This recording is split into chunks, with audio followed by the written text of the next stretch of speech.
My son-in-law forgot his phone at my house. It rang, and on the screen appeared a photo of my wife, who had passed away 10 years ago.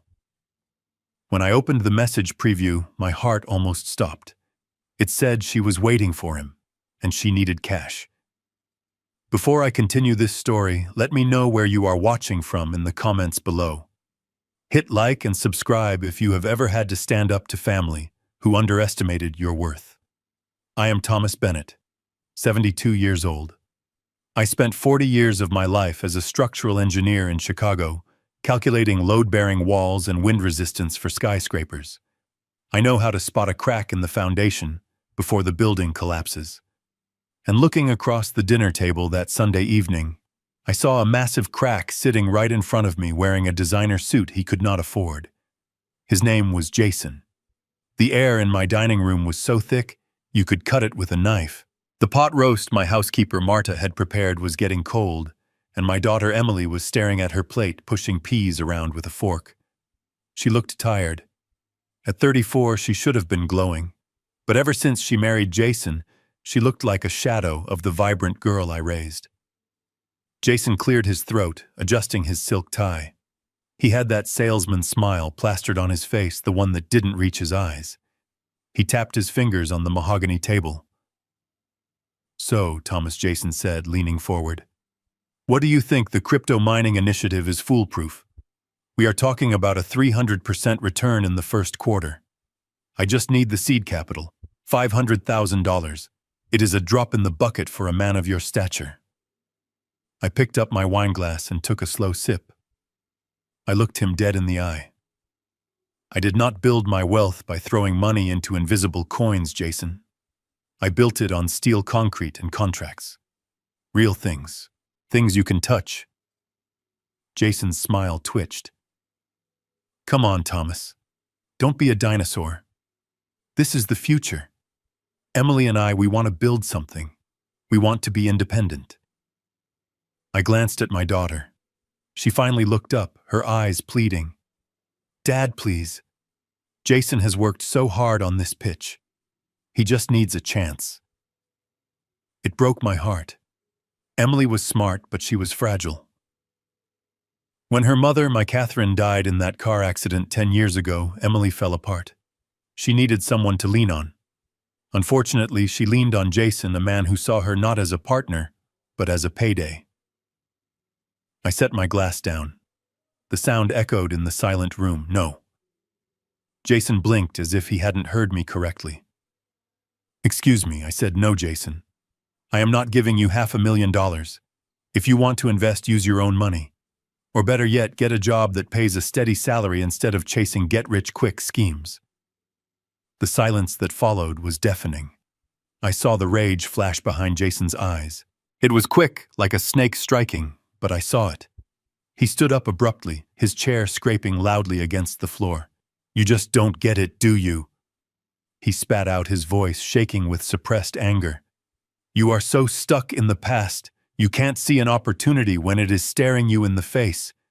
You think you are protecting Emily, but you are just holding us back." "Jason," Emily cried out, reaching for his hand, but he pulled away. "I need a smoke," he muttered. He turned and stormed out toward the patio door, sliding it open with enough force that I thought the glass might shatter. He stepped out into the cool Chicago night, leaving the door slightly ajar. I sighed, rubbing my temples. Emily began to sob quietly. "Dad, why do you have to be so hard on him?" "He is trying. He is using you, Emily," I wanted to say. But I didn't. I just shook my head. That was when I heard the vibration. Jason had left his phone on the table right next to the untouched pot roast. It buzzed against the hard wood, demanding attention. I usually would have ignored it. I respect privacy. But then the screen lit up. I froze. I felt the blood drain from my face, leaving me cold and dizzy. I was not looking at a generic wallpaper. I was looking at Catherine, my wife. But it was not just any photo. It was a picture of her standing by the railing of a boat, wearing a blue sundress, her hair blowing in the wind, laughing at something I had said. I knew exactly when that photo was taken. It was our 30th wedding anniversary. Lake Geneva. I remembered taking the camera out. I remembered telling her she looked more beautiful than the day I married her. That photo was on my digital camera. It was stored on a hard drive in my fireproof safe in the basement. I had never posted it on Facebook. I had never sent it to Emily. It was my private memory. So why was it glowing on my son-in-law's phone screen? I reached out my hand, trembling slightly, and tilted the phone toward me. It was a notification from a messaging app. The sender's name was simply K. And then I read the message preview. M dang doi un ochoku, mang teo tin mat. Konbe Emily bat do nging o roy. Wait, let me translate what my brain processed in that second. The text was in English, but my mind was spinning. The text actually read, "Waiting for you at the usual spot." Bring cash. Emily is getting suspicious. The world seemed to tilt on its axis. My dead wife was texting my son-in-law. She was asking for money, and she was talking about our daughter as if she were a threat. I am a logical man. I don't believe in ghosts. I believe in data. And the data in front of me screamed that something sick was happening. My shock turned into something else. Something cold and hard. It was the same feeling I used to get when I walked onto a construction site and saw a contractor cutting corners on safety. It was the feeling of imminent danger. I did not scream. I did not call Emily over to look. If I showed her now, she would panic. She would ask Jason and he would spin some lie. I needed evidence. I reached into my pocket and pulled out my own phone. I unlocked it, opened the camera app, and hovered it over Jason's screen. The focus square turned yellow. Click. I took one photo, then another just to be safe. I captured the photo of Catherine, the timestamp, and that damnable message. As soon as I slipped my phone back into my pocket, the patio door slid open. Jason walked back in.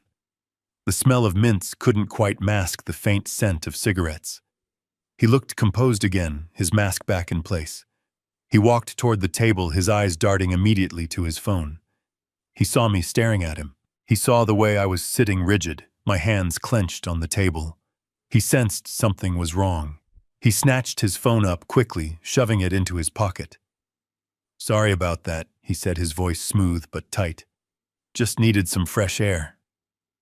"Stress, you know," Emily was wiping her eyes with a napkin. I stayed silent.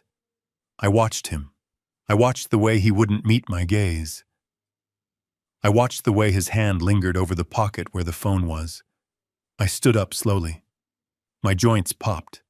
I felt every day of my 72 years, but I also felt a surge of adrenaline I hadn't felt in a decade. "You should go," I said. My voice was low, devoid of any warmth. Jason blinked, surprised by the sudden dismissal. "What?" "We haven't even finished dinner." I said, "Go. Take Emily and go home." "Dad." Emily asked, her voice trembling. I looked at Jason. I didn't blink. I wanted him to see it. I wanted him to see that I knew. "Tell me, Jason," I said, leaning in close enough to smell the cheap cologne he wore to cover the stench of his lies. "Did my wife just call you?" Jason's face went pale. Not just white, but a sickly grayish color. His mouth opened, but no sound came out.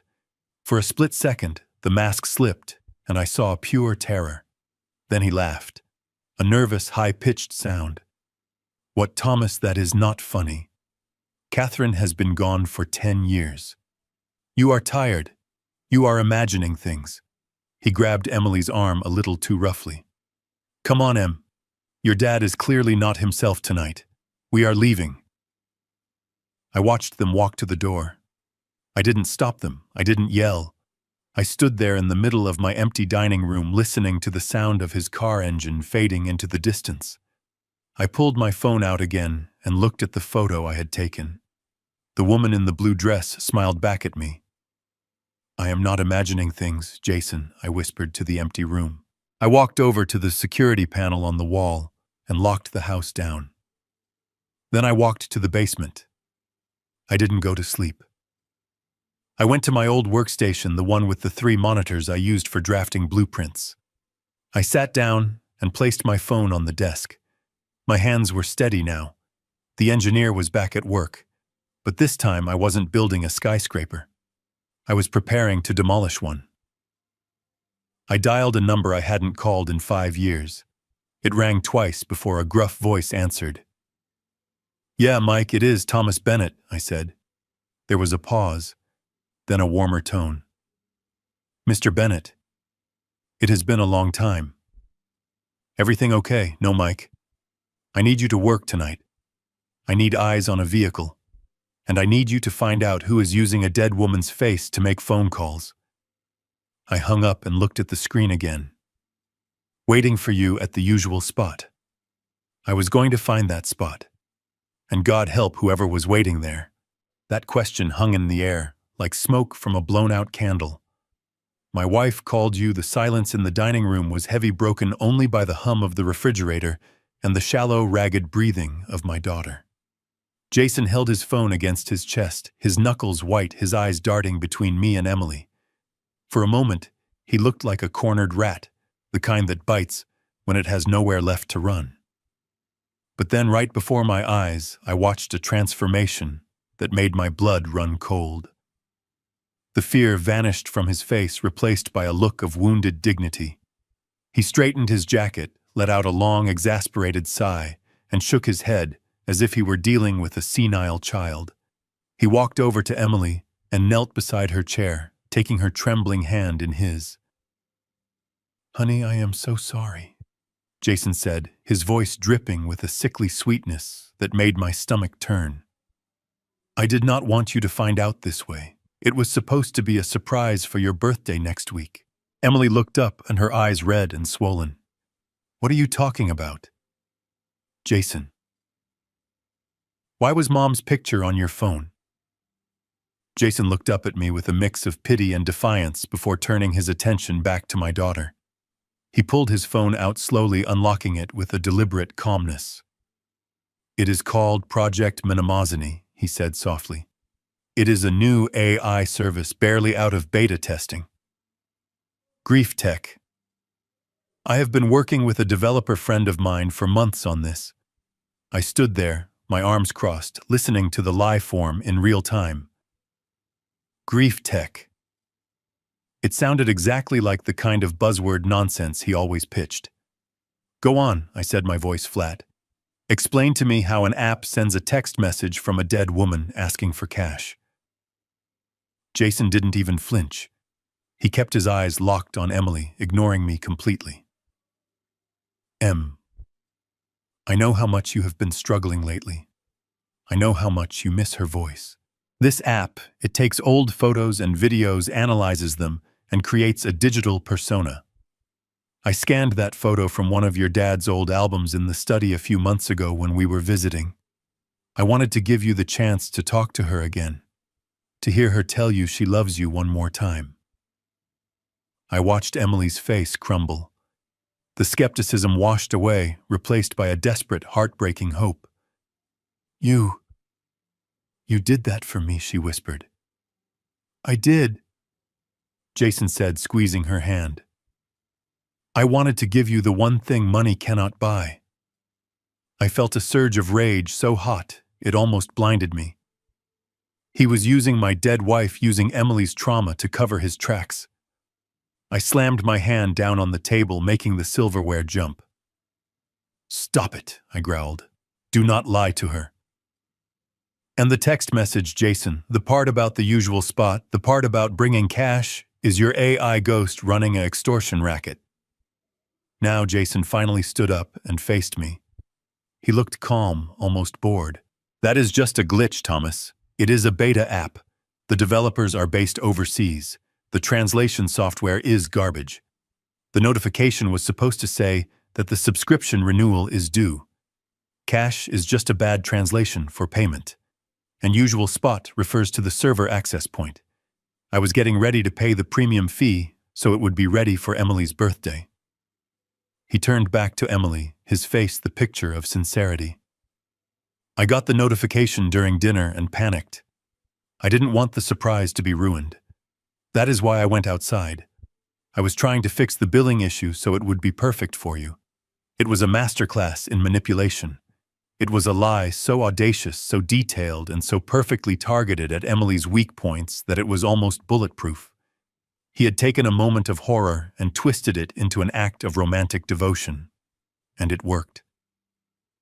Emily burst into fresh tears, but these were not tears of fear. They were tears of gratitude. She threw her arms around Jason's neck, burying her face in his shoulder. "Oh, Jason," she sobbed. "I am so sorry. I love you so much. Thank you." I stood there isolated on the other side of the table. I was the villain now. I could see it in the way Emily looked at me over Jason's shoulder. Her eyes were hard, accusing. "Dad, how could you?" She said, her voice shaking with anger. "He tries to do something beautiful for me, something to help me heal. And you treat him like a criminal. You are so paranoid. You are so bitter." Emily listened to me. I started taking a step forward. "No," she shouted, pulling away from Jason to point a finger at me. "You have always hated him. You think no one is good enough for this family. You think because you have money you can control everyone. Well, you can't control this. You just ruined the only good thing that has happened to me in months." Her words hit me like physical blows. I looked at Jason. He was stroking her hair, comforting her, but over the top of her head, his eyes met mine. There was a smirk there. A tiny, imperceptible curl of the lip that said, "I won." I knew in that moment that if I pushed harder, I would lose her. If I demanded he show me the app, if I accused him of lying again, Emily would cut me off completely. And if she cut me off, I couldn't protect her. I had to swallow the bile rising in my throat. I had to retreat to fight another day. I took a deep breath, forcing my shoulders to relax. I lowered my eyes to the floor. "I am sorry I lied." The words tasted like ash. I didn't know. I overreacted. You know how protective I am of your mother's memory." Emily sniffled, wiping her eyes. "It is not just about Mom, Dad. It is about you respecting my husband." "I understand," I said quietly. "I am tired. Maybe it is best if we call it a night." Jason nodded, the benevolent victor. "Come on, Em. Let's get you home. You need to rest." I watched them gather their coats. I watched Jason guide her toward the door, his hand resting possessively on the small of her back. He didn't look at me again. He didn't have to. He had played his hand perfectly. When the front door closed, the house fell into a heavy, suffocating silence. I locked the deadbolt. I turned off the porch light. I stood in the darkness of the hallway for a long time, listening to the ticking of the grandfather clock. My heart was still pounding, but my mind was clear. Coldly, brutally clear. I walked back to the dining room table. The smell of Jason's cologne still lingered in the air. I picked up my phone and looked at the photo I had taken of his screen. Grief tech. Subscription errors. Bad translations. It was a brilliant story. Plausible enough to fool a grieving woman who wanted desperately to believe in magic. But it had one fatal flaw. A flaw that a structural engineer notices, but a con artist misses. Apps live on smartphones. Apps use data. Apps send notifications through the operating system. But when I had looked at the phone in the garden before he snatched it away, I had seen the icon. It wasn't a push notification from a fancy new AI application. It was a standard SMS text message. And more importantly, AI bots live on servers. They don't have physical bodies. They don't need to meet at a usual spot. And they certainly don't need physical cash. Jason had made a mistake. He thought he was smarter than the old man. He thought I was just a dinosaur with a checkbook. He didn't know that I spent 40 years analyzing stress points. I went to the kitchen and poured myself a glass of water, my hand steady. He had won the battle at the dinner table, but he had just started a war he wasn't equipped to fight. I drank the water in one gulp. Then I walked to the basement door. AI does not call from a burner number, I whispered to myself. I descended the stairs into the cool, dark air of my workspace. It was time to find out who was really on the other end of that phone. Because if it wasn't a computer program, it was a woman. And if she was pretending to be my wife, I was going to find her.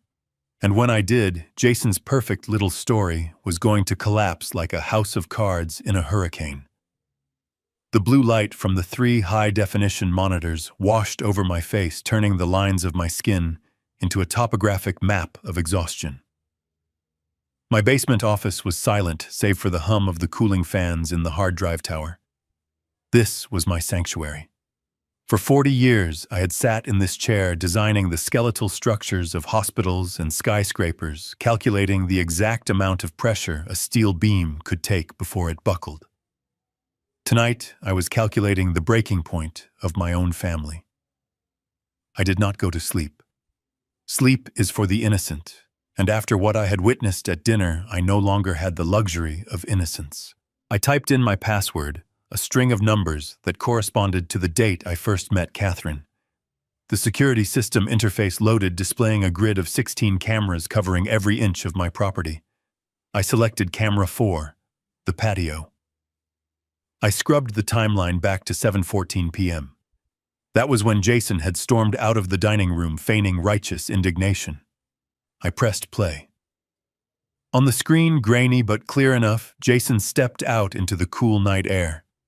He didn't look like a man who was hurt by his father-in-law's rejection. He didn't look like a husband trying to fix a billing error for a sentimental gift. He looked like a predator checking the wind. He walked to the edge of the patio, out of the direct line of sight from the dining room window, but he forgot that I had installed a wide-angle lens specifically to monitor the back gate. He checked his watch. He paced back and forth, running a hand through his hair. Then he did something that made the engineer in me nod in grim satisfaction. He didn't reach into his jacket pocket where he had put the iPhone he showed us at the dinner table. He didn't reach into his pants pocket. Instead, he knelt down on one knee as if he were tying his shoelace. I zoomed in. The pixels blurred slightly, but the image was undeniable. He reached into his left sock and pulled out a small black object. It wasn't a smartphone with a high-resolution screen capable of running advanced AI software. It was a burner phone. A cheap plastic flip phone that you buy at a gas station for $20 when you don't want to be traced. I leaned back in my chair, the leather creaking under my weight. AI. Grief tech apps do not run on 10-year-old flip phones. They do not require you to hide the device in your ankle sock like a drug dealer carrying a stash. I watched as he flipped it open and made a call. He didn't speak for long. Maybe 10 seconds. His body language was aggressive. He slashed his hand through the air, chopping at the invisible space between him and whoever was on the other end. He was shouting, though the glass doors muffled the sound. Then he snapped the phone shut, shoved it back into his sock, and stood up. He spent a few seconds composing himself, adjusting his tie, and putting that mask of the grieving, misunderstood husband back on his face before sliding the patio door open to return to our dinner. The video loop ended. I paused it on the frame where he was holding the burner phone. I reached for my landline. Cell signals can be intercepted, but a copper wire line is harder to tap without physical access. I dialed a number I knew by heart.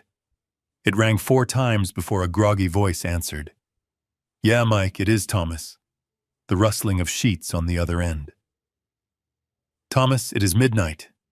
Is the house okay?" "The house is standing, Mike, but the foundation is rotting. I have a job for you." Mike O'Malley was a good man. A former Chicago beat cop who had been pushed out of the force for asking too many questions about where the captain's extra income came from. I had helped him set up his private investigation firm when no one else would give him a loan. He owed me, but more than that, he respected me. I need a tail, I said, keeping my voice low. Level 1 surveillance. I need you to get a bug on a vehicle tonight. Who is the target? Mike asked, the sleep completely gone from his voice.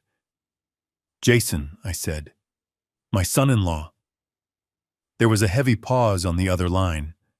Mike knew Emily. He had been security at her wedding. He knew how much I wanted that marriage to work for her sake. You sure about this, Thomas? He asked softly. Once we open this door, we can't close it. I looked at the frozen image on my monitor. The burner phone in Jason's hand looked like a weapon. He is communicating with someone using a burner mic. He is asking for cash, and he is using Catherine's memory to manipulate Emily. I am not just sure. I am late. I gave him the description of Jason's car, a leased Mercedes that I was secretly paying the insurance on. I gave him the license plate. I want to know where he goes, who he talks to, and what he eats for lunch. I want audio inside the cabin. Can you get into the car tonight? If it is parked in his driveway, I can pop the lock in 30 seconds, Mike assured me. I will plant a transmitter under the steering column. You will be able to hear him breathe. Do it, I said. And Mike, be careful. I don't think he is working alone. I hung up the phone and stared at the dark screen of the powered-down monitor next to the active one. The reflection of my own face stared back at me.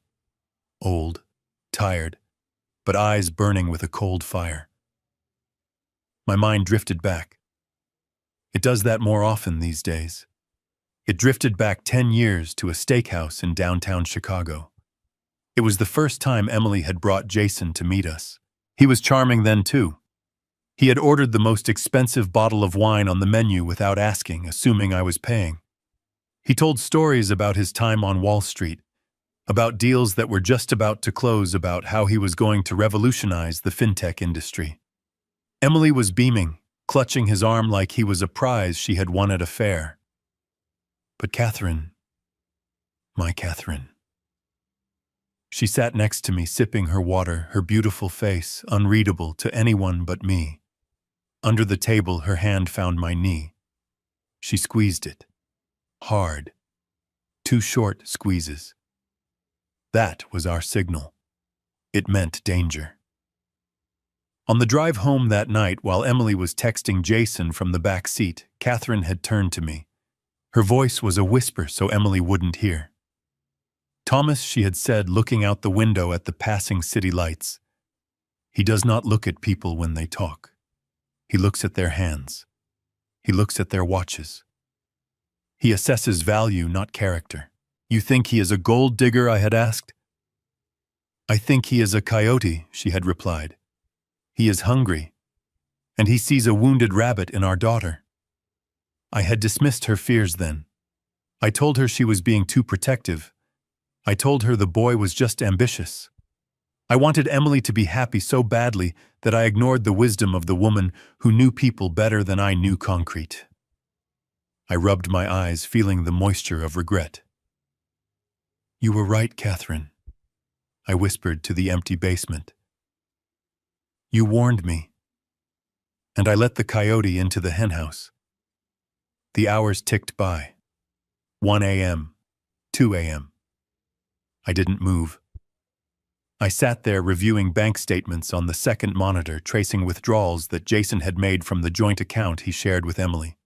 Small amounts at first, $200, $500, then larger, $1,000 here, $2,000 there, labeled as business expenses, networking dinners, consulting fees.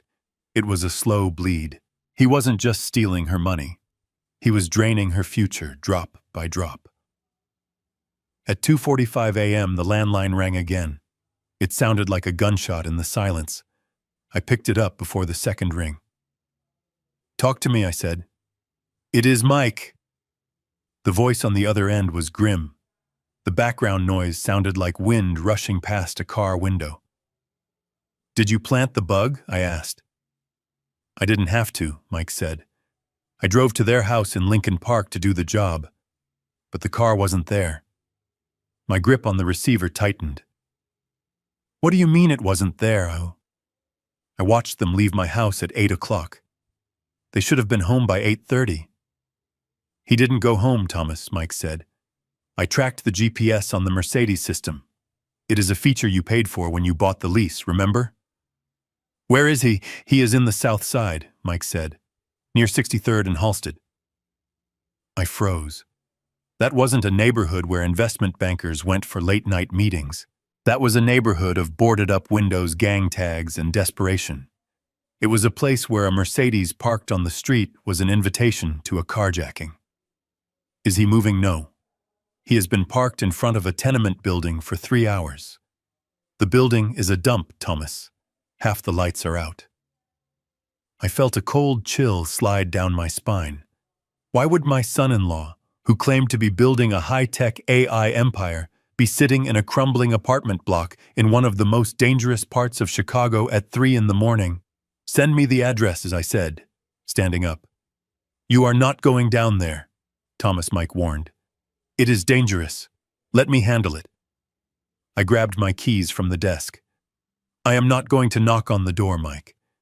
But I need to see who he is visiting.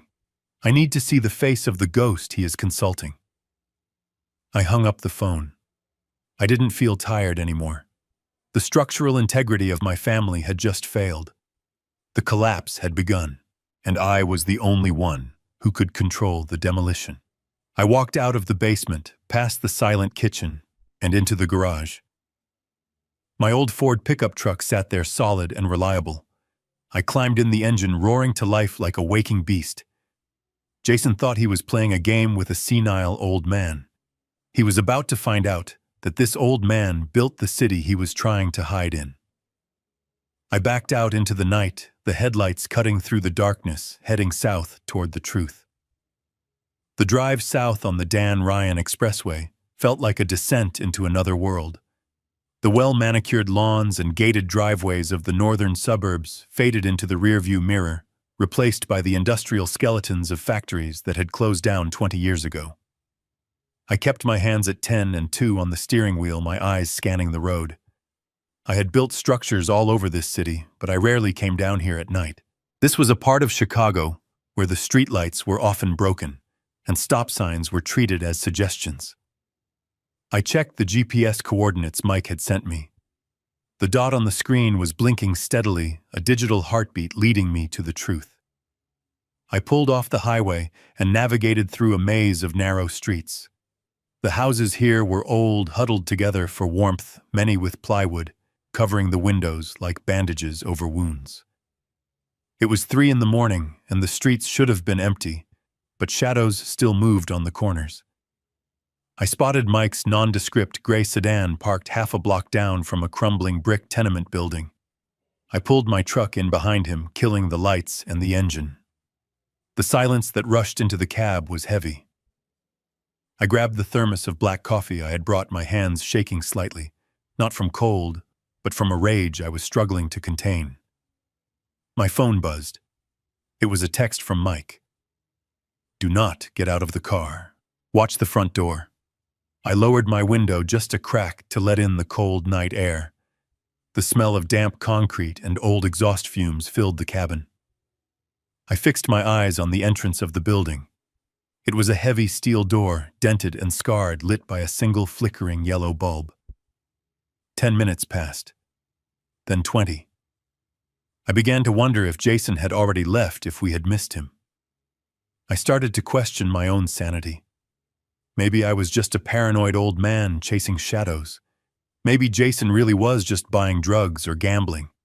Maybe the photo on the phone really was just a sick joke or a misunderstanding. But then the steel door groaned open. My breath caught in my throat. Jason stepped out. He was still wearing his expensive dinner jacket, but he looked disheveled. He looked around nervously, checking the street, his eyes passing right over my dark truck. He didn't look like a grieving husband. He looked like a man who had just finished a transaction. But he wasn't alone. A woman stepped out behind him. For a second, my heart stopped beating. I mean that literally. I felt a physical pain in my chest that stole the air from my lungs. The woman was wearing a long trench coat, belted tightly at the waist. She had silver hair cut in a bob that stopped just above her shoulders. She turned her head to say something to Jason, and the light from the yellow bulb caught her profile. It was Catherine. I reached for the door handle, ready to throw myself out of the truck. It was impossible. I had buried Catherine. I had held her hand until it turned cold. But my eyes were telling me that my wife was standing on a sidewalk in the south side of Chicago smoking a cigarette. Then she laughed. It was a harsh, rasping laugh. The sound of a smoker, deep and gravelly. It was not Catherine's laugh. Catherine's laugh had been like wind chimes, light and musical. This woman laughed like an engine trying to turn over in winter. She took a drag from her cigarette and stepped into the light. I saw her face clearly now. The illusion shattered. The structure of the face was similar, yes. High cheekbones, the same nose, but the skin was rougher, the eyes were harder, and there was a bitterness etched into the lines around her mouth that Catherine never had. My phone buzzed again. Mike had sent an image file. I opened it. It was a dossier. A profile of the woman standing 50 feet away from me. Her name was Vanessa Rayburn, 52 years old, former stage actress. She had a rap sheet that scrolled down my screen.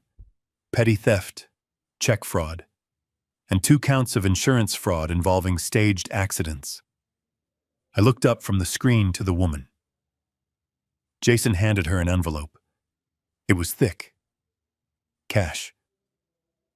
Vanessa took it, thumbed through the bills quickly, and tucked it into her coat. Then she did something that made my blood boil. She reached up and adjusted her hair, tilting her head exactly the way Catherine used to when she was listening to someone. She walked a few steps, mimicking Catherine's stride, that distinct, slightly quick pace of a woman who was always busy. It was a performance. I realized with a sickening clarity what I was watching. Jason hadn't built an AI. He hadn't written code. He had hired an actress. He had found a woman who bore a passing resemblance to my dead wife, a desperate woman with a criminal record and a need for quick cash. He was coaching her. He was paying her to learn Catherine's mannerisms, her walk, her silhouette. This wasn't technology. This was theater. Cruel, expensive theater designed for an audience of one. My daughter. I watched Jason say something final to Vanessa. He pointed a finger at her, aggressive and demanding. She nodded, looking bored, and flicked her cigarette butt into the gutter. Jason turned and walked toward his Mercedes, which was parked further down the block. Vanessa turned and disappeared back into the dark mouth of the tenement building. I sat there, gripping the steering wheel so hard my knuckles turned white. The engineer in me was analyzing the load-bearing capacity of this scheme.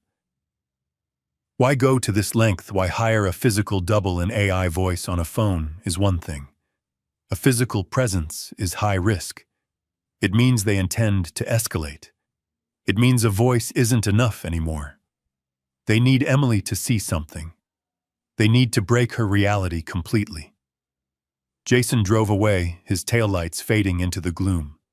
Mike pulled out to follow him, sending me a quick text. I have got him. Go home, Thomas. But I couldn't go home. I couldn't just go back to my empty house and sleep while this charade played out. I sat there for another hour, staring at the door where the imposter lived. I memorized the address. I memorized the layout of the street. I was already calculating the next step. I was about to start the engine when my phone rang. It was 3:12 a.m. The screen lit up with Emily's name. A cold dread washed over me. I knew instinctively that this wasn't a casual call. I swiped to answer, bringing the phone to my ear. Emily. Dad. Her voice was a whisper, a terrified, broken sound that scraped against my soul. Dad. Are you awake? I am here, honey. I am awake. What is wrong? I don't know what to do, she stammered. Her breathing was fast and shallow, the sound of a panic attack in full swing. I locked myself in the bedroom.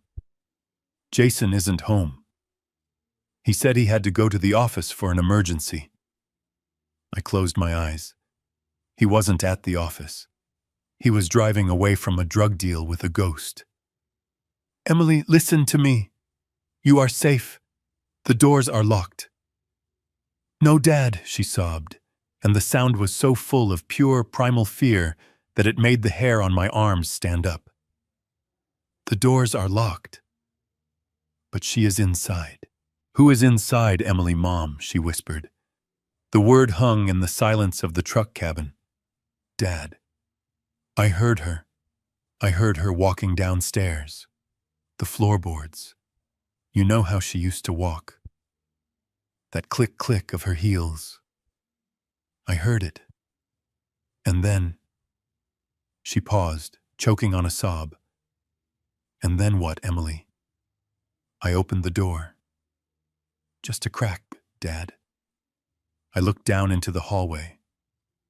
The lights were off, but the moonlight was coming through the window. She was standing at the bottom of the stairs. My grip on the phone tightened. I knew exactly who was standing at the bottom of the stairs. I knew exactly how much Jason had paid her to be there. She was wearing her blue dress, Dad, Emily cried.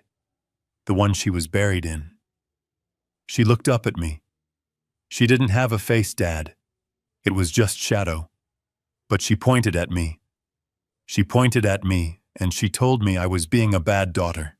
She told me I had to fix it.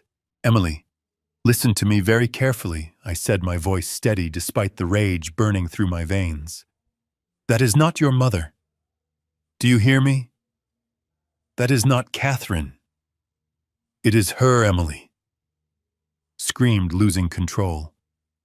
"She is here. She is angry because I haven't given Jason the money. She says I am selfish. She says I am letting the family down." The line went dead for a second, and then I heard a sound that chilled me to the bone. Through the phone in the background, I heard a faint rhythmic knocking. "Dad, she is coming up the stairs," Emily whispered. "Stay in the room, Emily. Lock the door. Push the dresser in front of it. Do not open it for anyone, not even Jason." "Dad, help me. I am coming, Emily. I am coming right now." I threw the phone onto the passenger seat and slammed the truck into gear. The tires screeched against the asphalt as I peeled away from the curb. I didn't care about speed limits. I didn't care about red lights. Jason had made his move. He wasn't waiting for the birthday. He was accelerating the timeline. He was terrorizing my daughter in her own home using a paid actress to drive her into a psychological breakdown so she would sign over her assets. It was a brilliant evil plan. But he had made one miscalculation. He thought he was dealing with a ghost story. He didn't realize he had just declared war on a man who knew how to bring down the whole house. I pressed the gas pedal to the floor, the engine roaring as I raced toward the highway. I wasn't an engineer anymore. Tonight, I was a father coming to kill a monster. I slammed the truck into park before the wheels even stopped rolling. I did not bother with the driveway. I tore across the manicured lawn. Jason was so proud of the tires, leaving deep, muddy scars in the perfect green grass. The front door of the house was wide open, swinging slightly in the wind like a gaping mouth. Inside, the house was dark. Not the comforting darkness of a sleeping home, but a staged, theatrical darkness. The only light came from the flickering candles scattered across the living room floor, and the pale blue glow of the moonlight streaming through the high windows. I did not call out. I moved fast. I followed the sound of the sobbing.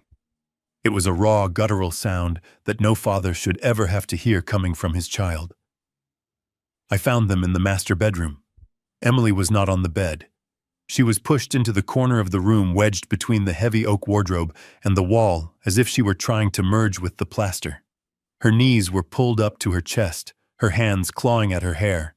She was rocking back and forth, her eyes wide and unseeing, fixed on a spot in the center of the room that was completely empty. Jason was there, of course. He was kneeling beside her, his arms wrapped around her shoulders. To an outsider, it would have looked like a tender scene, a loving husband comforting his terrified wife. But I was not an outsider. I was an engineer who knew how to spot stress fractures and I saw the way his fingers were digging into her arm. He was not holding her. He was restraining her. He looked up when I entered his face, a perfect mask of exhaustion and worry.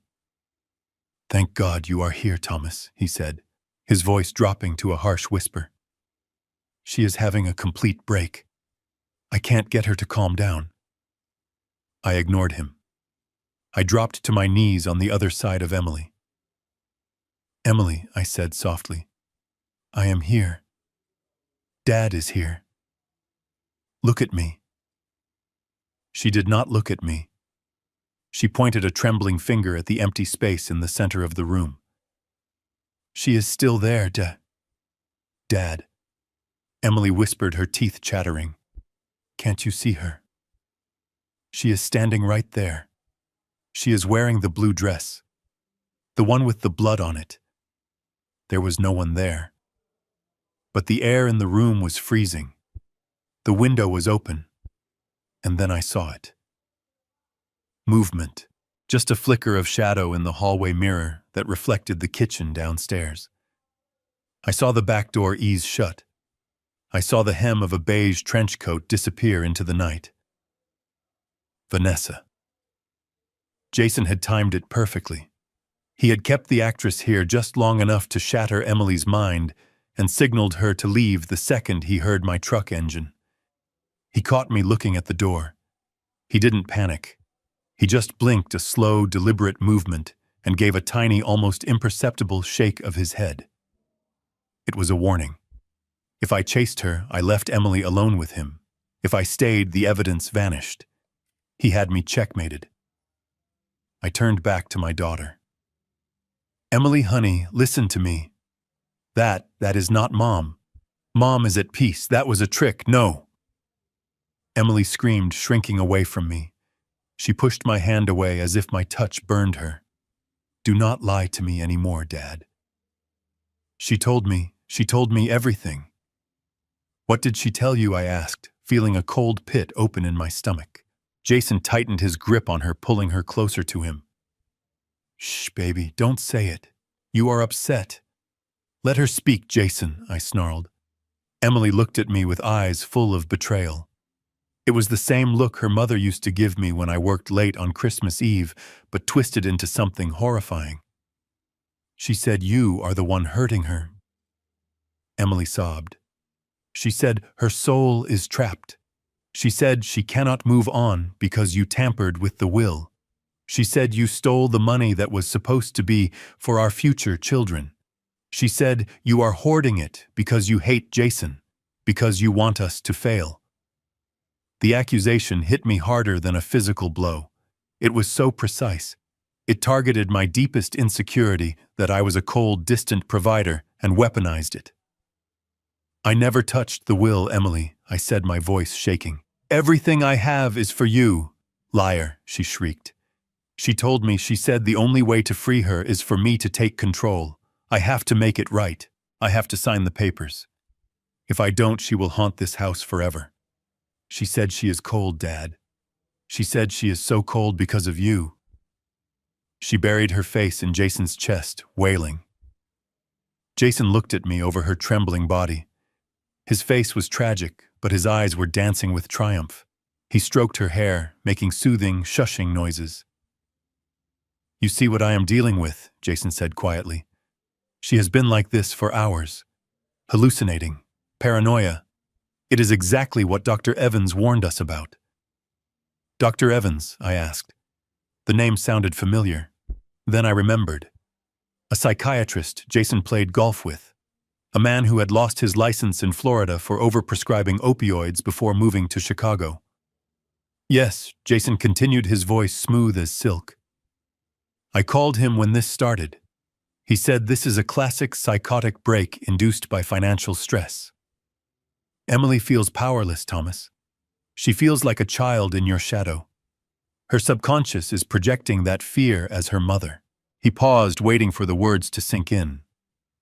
"Dr. Evans suggests we need to remove the trigger immediately," Jason said. "We need to show her subconscious that she is in control." "And how do you propose we do that?" I asked, standing up slowly. My knees cracked. I felt every year of my age, but my mind was sharpening into a blade. Jason reached into his jacket pocket. He pulled out a folded document. It was thick. Legal paper. I had my lawyer draw this up just in case, Jason said. It is a temporary power of attorney and a transfer of guardianship for the trust. If Emily signs this, if she feels that she officially owns her assets, the doctor thinks the hallucinations will stop. It is a therapeutic measure, Thomas, just to help her sleep. We can reverse it later when she is better.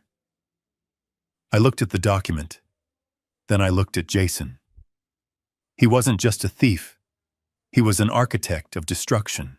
He had built this entire night, the fake ghost, the phone call, the terror, all to lead to this one moment. He wanted me to watch my daughter sign away her life to him, and he wanted me to believe it was the only way to save her sanity. If I refused, I was the monster keeping her in the nightmare. If I agreed, I handed him $18 million and the power to lock her away in an institution whenever he pleased. Emily looked up at me, tear-stained and broken. "Please, Dad," she whispered. "Just let me sign it. I want Mommy to go away. I want her to stop screaming." I looked at the pen in Jason's hand. It was poised ready. I knew I could not fight him with logic. Not here. Not while Emily was in this state. Logic does not work on fear. I needed to buy time. I needed to disrupt the frequency. I took a deep breath. I let my shoulders slump. I made myself look smaller, older, defeated. "Let me see the papers," I said softly. Jason's eyes widened slightly. He hadn't expected me to fold so fast. He held the document out. I took it. I pretended to read the first page. My mind was racing, calculating the structural weakness of the room, the position of the exits, the location of my phone. "You are right, Jason," I said. "She needs peace." "Exactly." Jason smiled. "It is for the best." But I added, pausing. "This document requires a witness, a notary." "You know that, Jason. Without a notary, the bank won't accept it. And it is 3 a.m. Jason's smile faltered. "I have a guy," he said quickly. "He is on his way." "Of course you do," I thought. "Then we wait," I said, sitting down in the armchair in the corner. "I am not leaving her, Jason. If you want her to sign, we do it properly. But until your notary gets here, nobody signs anything." I crossed my legs. I settled in. I saw the frustration flicker in Jason's eyes. He wanted it done now in the heat of the hysteria. Delay was his enemy. Adrenaline fades. Fear becomes exhaustion. I looked at my watch. I wasn't waiting for a notary. I was waiting for the sun to rise. Because ghosts have a harder time operating in the daylight. And I was waiting for the text message I had secretly sent to Mike while I was walking up the stairs. The text had 3 words, "Bring the audio." Jason thought he had trapped me in a corner. He didn't realize I was just inspecting the walls for the demolition charges. I walked out of my daughter's house and the heavy oak door clicked shut behind me. It sounded like the lock of a prison cell. I stood on the porch for a moment, listening to the silence of the night. The screaming had stopped. The house was dark again. To anyone passing by, it was just another quiet, affluent home in the suburbs. But I knew better. I knew there was a monster inside, and I had just left my only child alone with him. I wanted to turn back. Every instinct in my body screamed at me to kick down the door and drag Emily out by force. But I stopped myself. I am an engineer. I know that if you apply force to a structure that is already compromising, you do not fix it. You cause a collapse. Emily was fragile. If I dragged her out now, she would hate me. She would run back to him the first chance she got, convinced that I was the villain and he was the savior. No. I needed to dismantle the foundation of Jason's control. And to do that, I needed to know exactly what kind of weight was crushing him. I got into my truck. My hands were steady on the wheel, but my jaw was clenched so tight my teeth ached. I drove home in silence. I did not speed. I drove with the cold, mechanical precision of a man on a mission. When I got back to my house, I went straight to the basement. I poured the cold coffee down the sink and opened a bottle of bourbon. I poured 2 fingers, drank it neat, and felt the burn settle in my chest. Then I sat down at my workstation. The screens flickered to life. The blue light washed over my hands. Jason thought he was smart. He thought because he wore Italian suits and used buzzwords like blockchain and leverage that he was sophisticated. But he was a tourist in the world of money. I have been navigating these waters for 40 years. I know that money always leaves a trail. It is like water. It flows, it pools, and if you look hard enough, you can find the leak. I pulled up the credit report I had started running earlier. It was a standard consumer report. Clean. A few late payments on a credit card, a car lease. Nothing that explained the desperation I saw in his eyes. Nothing that explained hiring an actress to impersonate a ghost. I needed to go deeper. I picked up my secure line and dialed a number with a 702 area code. Las Vegas. It was 4 in the morning there. The man who answered did not sound asleep. He sounded like he was in the middle of a casino floor. Bennett, the voice barked. You are calling me on the bat phone. This better be good. I need a favor, Saul, I said. I need you to run a name through the private database, the one the casinos share with the loan agencies, the one that doesn't show up on Experian. Who is the mark? Saul asked. Jason Miller, my son-in-law. There was a pause, then a low whistle. Your son-in-law. You sure you want to know, Thomas? Sometimes ignorance is cheaper. Run it, I said. I waited. I heard the clicking of a keyboard on the other end. I stared at the cursor blinking on my own screen. The seconds stretched out like hours. I thought about Emily cowering in the corner. I thought about the fake Catherine pointing her finger. He is in deep. Thomas Saul's voice came back devoid of humor now. How deep he is flagged in 3 major houses. But that is not the problem. The casinos cut him off 6 months ago. He moved to private games, underground tables. Give me the number, Saul. He owes $2.4 million. The number hit me like a physical weight. $2.4 million. That wasn't bad luck. That wasn't a bad investment. That was a sickness. That was a man trying to fill a black hole inside himself with chips and cards. Who holds the paper? I asked. A shell company called Silver State Holdings, Saul said. But you and I both know who that is. It is the outfit that runs out of the back of the Stardust strip club. These guys are not bankers, Thomas. They don't send overdue notices. They send guys with baseball bats. And they don't have a grace period. When is it due? Saul hesitated. The note says the deadline is next Tuesday. If he doesn't pay in full, the interest rate jumps to 50%. And if he doesn't pay the interest, well, let's just say his life expectancy drops significantly. I thanked Saul and hung up. I sat back in my chair, the leather creaking. The pieces of the puzzle slammed into place with terrifying clarity. Next Tuesday. That was why everything was happening so fast. Jason didn't care about the crypto project. He didn't care about Emily's mental health.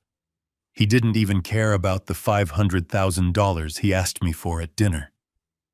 That was just a desperate attempt to pay the interest to buy himself another week of breathing room. When I said no, he panicked. He realized he was out of options. He was a dead man walking. So he accelerated the plan. Emily's trust fund. I had set up that trust when Emily was born. It was worth $5 million today. But it was locked. Emily could only access the interest, not the principal, unless there was a medical emergency or unless she was declared mentally incompetent and her legal guardian authorized the liquidation for her care. The ghost. The gaslighting. The psychiatrist who lost his license. The power of attorney document he tried to force her to sign tonight. It was all a play for the principal. He needed to break Emily's mind so he could legally steal her $5 million. He was going to use my daughter's sanity to pay off a gambling debt to the Vegas mob. He was willing to put her in a mental institution for the rest of her life just to save his own skin. A cold fury rose in me, colder than the Chicago wind outside. This wasn't just a bad marriage anymore. This was a hostage situation. And the ransom was my daughter's life. I looked at the date on my computer. It was Friday morning. He had 4 days. 4 days before the sharks came for him. And in those 4 days, he would be the most dangerous thing on earth. A desperate animal will chew through its own leg to escape a trap. Jason would chew through Emily. I started typing. I needed to build a dossier. I needed proof of the debt. I needed the connection to the actress. I needed to link the psychiatrist to the scheme. I was going to bury him under a mountain of evidence so heavy he would never see daylight again. I was so focused on the screen that I didn't hear the car pull up outside. I didn't hear the footsteps on the pavement. The first thing I heard was the shattering of glass. It was an explosion of sound in the quiet house. Something heavy crashed through the large bay window of my living room upstairs. The security alarm started blaring instantly, a piercing siren that pulsed through the floorboards. I didn't freeze. I grabbed the baseball bat I kept under my desk and ran up the stairs. The living room was covered in shards of glass. The wind was howling through the jagged hole in the window, blowing the curtains wildly. Lying in the middle of the Persian rug, surrounded by glittering diamonds of broken glass, was a brick. I ran to the window, stepping over the debris. I looked out onto the street. A dark sedan was speeding away, its tires squealing as it turned the corner. No license plate, just taillights disappearing into the fog. I looked down at the brick. There was a piece of paper wrapped around it, secured with a rubber band. I picked it up. My hands were shaking, not from fear, but from the adrenaline of combat. I pulled the paper free and unfolded it.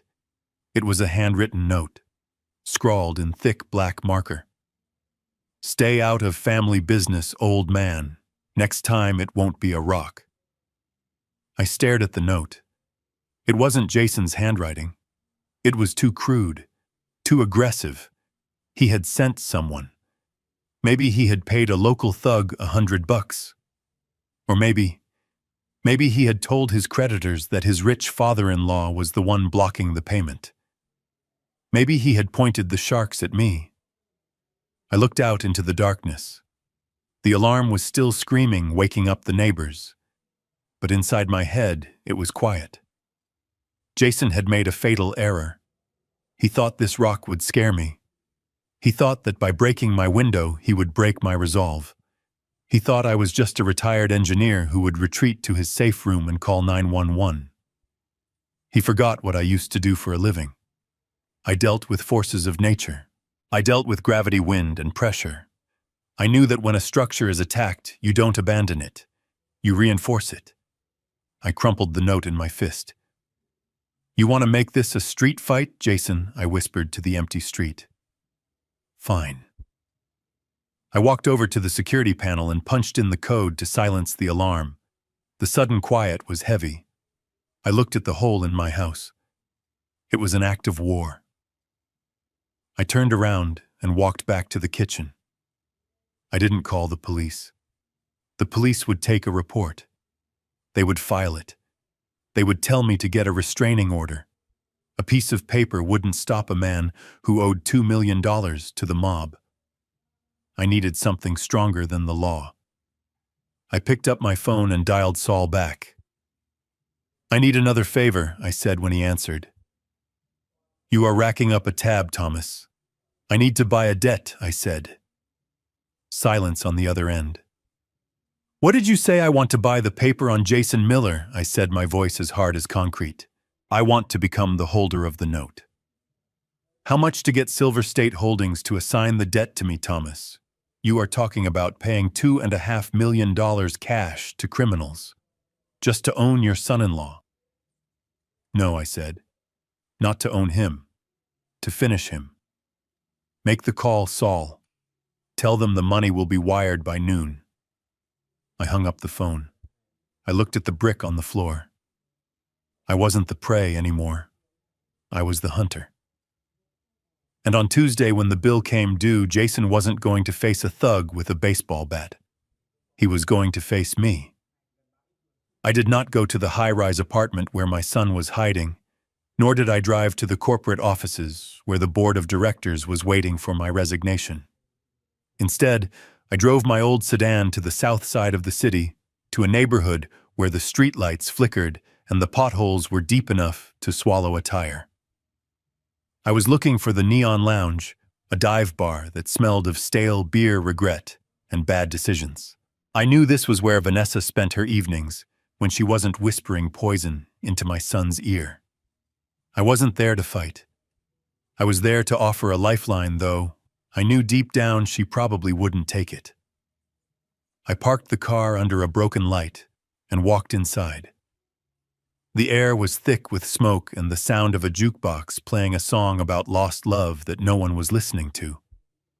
I spotted her immediately in a booth at the back. She was wearing a red dress that was too expensive for this place, laughing loudly at something a man in a leather jacket was saying. When she saw me approaching her, laughter died in her throat. She whispered something to the man, and he slid out of the booth, giving me a hard look, before disappearing toward the bar. I sat down opposite her. The vinyl seat was cracked and sticky. Vanessa lit a cigarette, blowing the smoke directly into my face. She didn't look scared. She looked bored, arrogant, like a woman who believes she holds all the cards. She asked me what I was doing there, her voice dripping with that same condescension I had heard too many times from my own son. She called me Thomas, dropping the Mr. stripping away any pretense of respect. I didn't answer her immediately. I placed a small silver suitcase on the table between us. It was heavy. I unlocked the latches with a loud click that cut through the ambient noise of the bar. I opened the lid just enough for her to see the stacks of bills inside. Her eyes widened, the boredom vanishing, instantly replaced by a hunger so raw it was almost painful to watch. I told her there was $50,000 in that case. Cash. Untraceable. I told her it was enough to pay off her credit card debts, enough to get a fresh start in another city, enough to walk away from Jason and this mess before the walls came crumbling down. I watched her face carefully. For a second, I saw hesitation. I saw the part of her that was tired of running, tired of the schemes, but then a slow, cruel smile spread across her lips. She reached out and closed the lid of the suitcase, pushing it back toward me. She took a long drag of her cigarette and leaned in close. She told me that $50,000 was an insult. She said my son, my foolish and ambitious Jason, had promised her $500,000. She said it with such certainty, such conviction. She told me that once their plan went through, once they had stripped my company of its assets and sold off the client list, she would be half a millionaire. I felt a wave of pity for her and for Jason. She didn't realize that Jason didn't have $500,000 to give. She didn't realize he was lying to her just as much as he was lying to me. They were two drowning people trying to use each other as a raft. I tried one last time. I spoke softly. I told her that Jason was not going to win. I told her that the money he promised didn't exist. I told her that when the authorities came, Jason would throw her to the wolves to save himself, because that is how he was raised, not by me, but by the entitlement I had failed to curb. I told her this $50,000 was the only real money she was ever going to see from the Vance family. Vanessa laughed. It was a harsh, metallic sound. She picked up her drink, a glass full of cheap vodka and melting ice. She looked at me with eyes that were completely dead to reason. She told me I was old. She said I was a dinosaur who didn't understand how the modern world worked. She said I was weak because I still believed in honor and loyalty. She told me to take my pennies and go buy a burial plot because that was the only piece of real estate I needed to worry about. Then she did it. With a flick of her wrist, she threw the contents of her glass into my face. The alcohol burned my eyes. The ice cubes hit my cheek like small stones. The cold liquid soaked into my shirt, dripping down my collar. The bar went silent. A few patrons turned to watch, waiting for the old man to explode, waiting for a scene. Vanessa sat back, smirking, lighting another cigarette. She told me again, "Old man, don't fight with the kids. You'll only get hurt." I sat there for a moment, letting the liquid drip from my chin. I didn't yell. I didn't overturn the table. I simply took my handkerchief from my pocket and wiped my face. The burning in my eyes subsided, replaced by a clarity as sharp as a diamond. The pity I had felt for her evaporated. The hope that I could save her or save Jason from her influence turned to ash. I had come here as a father and a man of mercy. I was leaving as a CEO and a man of war. I closed the latches of the suitcase. I stood up slowly, straightening my wet jacket. I looked at her, really looked at her one last time. I saw her for what she was. Not a mastermind, not a partner, but a parasite. And you do not negotiate with parasites. You remove them. I told her in a voice so low and steady that she stopped smiling, that I had given her a chance to choose a side. I had given her an exit ramp. I told her that she had made her choice and now she would have to live with the consequences. She tried to laugh it off, tried to maintain that air of superiority, but I saw a flicker of doubt in her eyes as I turned my back on her. She shouted something after me, something about how I was finished, but I kept walking. I walked out of the neon lounge and into the cool night air. The street was empty. My car sat under the broken light, looking tired and worn, much like its owner. I got into the driver's seat and locked the doors. I didn't start the engine immediately. I took out my phone. My hand was steady. I dialed the number of my personal attorney, a man named Arthur, who had been with me since the beginning. A man who knew where all the bodies were buried, because he had helped me dig the graves legally, of course. He answered on the second ring, despite the late hour. I didn't waste time with pleasantries. I didn't tell him about the drink in my face or the insult to my age. I simply told him 2 words. Activate Plan B. Arthur didn't ask questions. He didn't ask if I was sure. He knew what Plan B meant. It meant the scorched earth policy. It meant releasing the forensic audits I had been holding back. It meant contacting the fraud division. It meant freezing every asset, every account, every credit card associated with my name, including the ones Jason and Vanessa were using to fund their rebellion. It meant that by tomorrow morning, the $500,000 Vanessa was dreaming of would be nothing more than a fantasy, and the $50,000 she had rejected would seem like a king's ransom. I started the car. The engine roared to life, a strong, reliable sound. I wasn't finished. I wasn't a dinosaur. I was the meteor. And as I drove away from the south side, leaving Vanessa to her cheap vodka and expensive delusions, I felt a cold resolve settle over me. The time for mercy was over. The lesson was about to begin. The envelope arrived by courier at 9 in the morning. It was a thick, heavy package that smelled of official stationery and impending doom. I did not need to open it to know what was inside, but I sat at my desk and sliced the seal with a letter opener anyway. The papers were cold in my hands. It was a petition for an emergency conservatorship. My son Jason, the boy I had taught to ride a bike and tie his shoes, was asking a judge to strip his sister of her basic human rights. I read the affidavit slowly, forcing myself to absorb every poisonous word. Jason had painted a picture of Emily that was unrecognizable to anyone who truly knew her. He claimed she was unstable. He cited instances of paranoia that were actually moments of clarity. He twisted her grief over her mother into a diagnosis of clinical depression with suicidal tendencies. He wrote that she had threatened to harm herself, a lie so blatant it made my hands shake. He claimed she was incapable of managing her own finances or making medical decisions. And the masterstroke was how he portrayed me. He described me as an enabler an elderly father suffering from cognitive decline who was exacerbating her condition. My lawyer Arthur was pacing back and forth in my study, his face flushed with anger.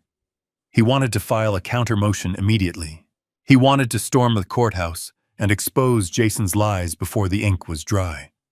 He slammed his fist on my desk and told me we could not let this stand. He said if the judge granted this, Jason would have total control. He could institutionalize Emily. He could medicate her into oblivion. He could block me from ever seeing her again.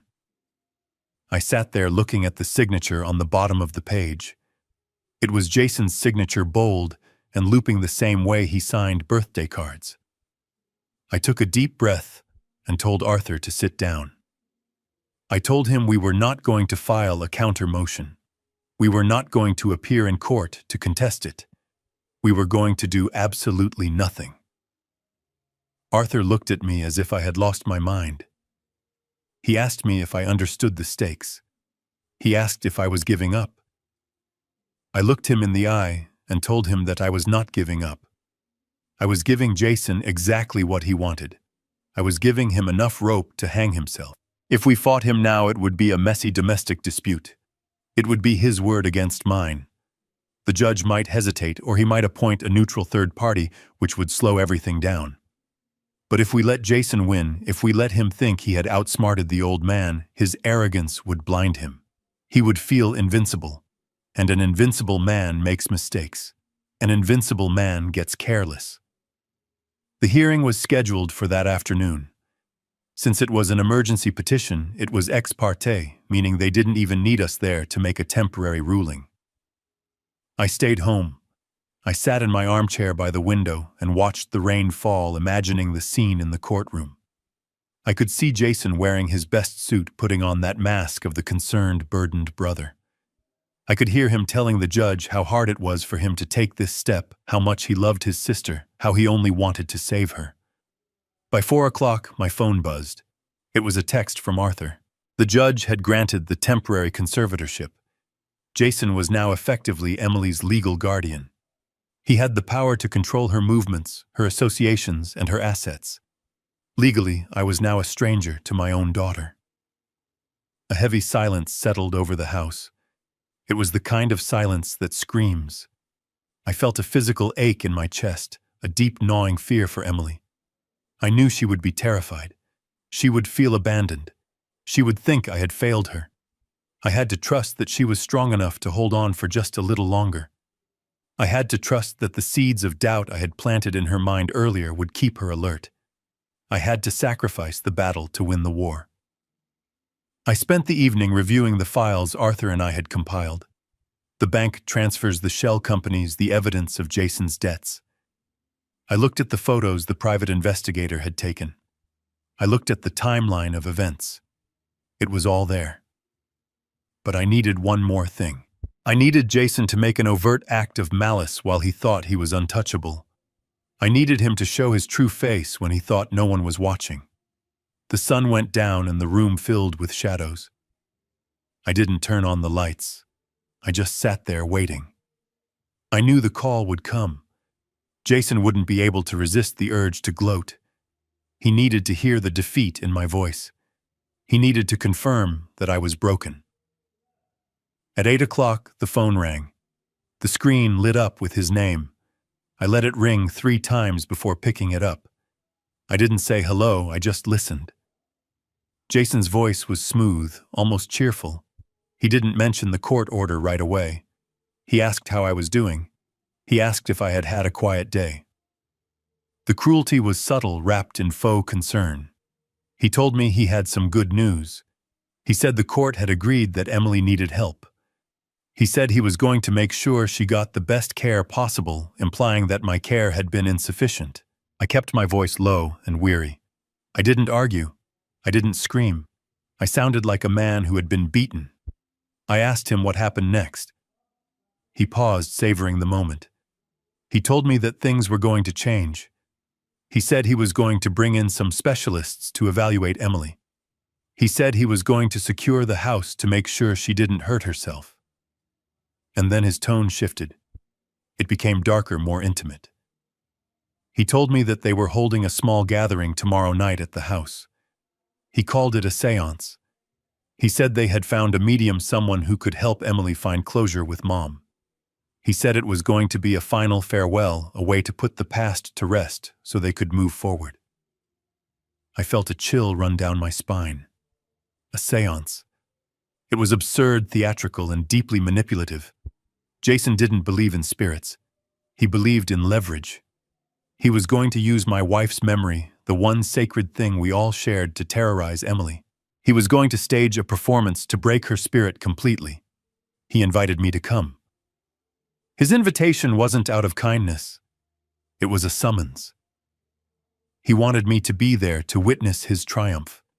He wanted me to watch as he took full possession of the family legacy. He lowered his voice to a whisper, the mask of the concerned brother slipping just enough to reveal the monster underneath. He told me I should come to say my goodbyes. He said it would be a chance to say goodbye to Mom, and to say goodbye to the way things used to be. He paused for effect, and then delivered the line that made my blood run cold. He told me to come say goodbye to both of them, implying that after tonight, Emily would no longer be my daughter, but his property. I held the phone tight, my knuckles turning white. I forced myself to breathe. I forced myself to swallow the rage that threatened to choke me. I told him I would be there. I told him I wouldn't miss it for the world. He laughed, a short, sharp sound, and hung up. The line went dead. I lowered the phone and looked out into the darkness. Jason thought he had won. He thought the legal paper in his pocket was a shield. He didn't know that he had just invited the wolf into the sheepfold. He didn't know it by inviting me into that house he was giving me the stage for his own destruction. I stood up and walked to the safe in the corner of the room. I dialed the combination, and the heavy door swung open. I wasn't reaching for a weapon, not the kind that fires bullets. I reached for a small black digital recorder and a file folder marked with red tape.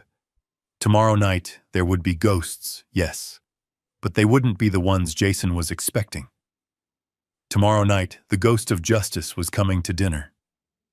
The morning after Jason's phone call was a blur of calculated activity. I didn't sleep. Sleep is for men who have peace of mind, and right now I was a man at war.